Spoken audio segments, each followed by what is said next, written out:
Дэлхийн хэвлэлийн эрхчлөөний өдрийн мэнд төргий. Өнөөдөр бол 5 дугаар сарын 3. За би өөрөө сэтгүүлч мэрэгчлээ хүн учраас энэ өдөр бол миний хувьд хамгийн чухал өдөр байсаар ирсэн. Яагаад тэгэхээр энэ нь бол мэд хэрхий өдөр байхгүй. Хэвлэлийн эрх чөлөөгөөр дамжуулж ард түмэн хүн болгон мэд хэрхээ эдэлдэг. Ард түмэн мэд хэрхтэй байж төр өнөөдөр цэвэр явна. Авилгаасаа ангид явна.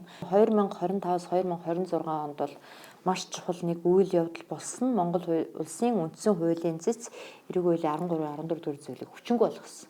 Анх удаа хүний эрх мэдэх эрх энэ дээр бол хамгийн том дүгнэлт гаргасан түүхэн үйл явдал.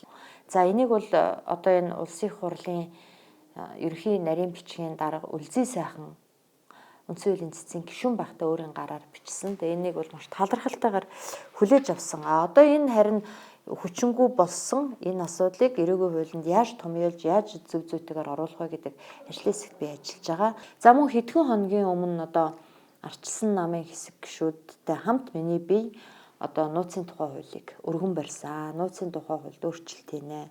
Хамгийн чухал сэдв нь болохоор эрүүгийн хуулийн 19.11. Төрийн нууцыг хамгаалдаг, хадгалдаг эрх бүхий тийм чиг үүрэгтэй байгууллагт жишээ нь сэтгүүлчдийг оруулсан байгаа. Хуулийн дээр байхгүй. Гэтэл өнөөдөр шүүхээс энэ зүйлчлэлээр тэнд чиг үүрэггүй хүнд ял өгсөн. Энийг бид нар өөрчилж байгаа. Хүчинг болгож байгаа. Энэний төлөө манай сэтгүүлч гишүүд улсын хурлд сонгогдсон 5 намын төлөөлөл бол харин ч би сайн ажиллаж байгаа гэж боддог.